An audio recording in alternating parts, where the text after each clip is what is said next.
Thoughts of Bellal ভাই।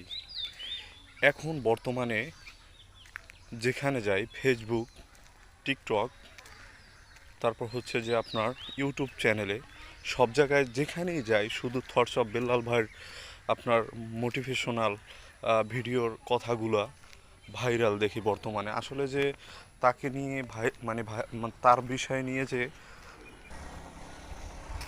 আমার একটা বিষয় জানার আছে, যে আসলে যে তাকে নিয়ে সবাই কপি করছে।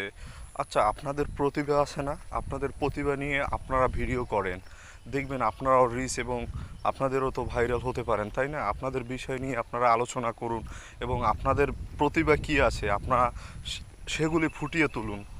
কিন্তু তা না, করেন কি আপনারা, সে কি করছে, তার ভিডিও কীরকম হচ্ছে, সে কি নিয়ে কথা বলে, এগুলো আপনারা আবার কপি করে তারপর সুন্দর করে আপনারা আপলোড করেন। আসলে এগুলো ঠিক না।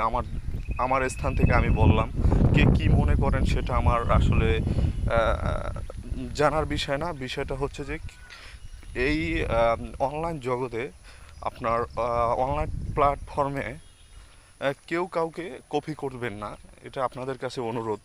আপনার যতটুকু প্রতিভা আছে আপনি সেটা ফুটিয়ে তুলুন, দেখবেন আপনারও সফলতা আসবে। আর একদিনে তো আর সফলতা আসে না, ধৈর্য ধারণ করতে হবে, ভিডিও আপলোড করে যেতে হবে। আজ না হয় কাল অবশ্যই আপনার সফলতা আসবে। একদিনে তো আর আপনার এই থটস অফ বিল্লাল ভাই এখানে আসতে পারেনি, সময়ের প্রয়োজন হয়েছে, সময়ের প্রয়োজন হয়।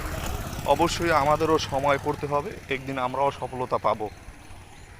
তাই ধৈর্য ধরে প্রতিদিন কন্টিনিউ ভিডিও আপলোড করে যান এবং আপনার ভিডিওর টাইটেল এবং আপনি কি বলতে চান এগুলো নিয়ে সুন্দরভাবে আপনারাও কপি না করে নিজেরা প্রতিবেদন করুন, অবশ্যই ভালো হবে ইনশাল্লাহ।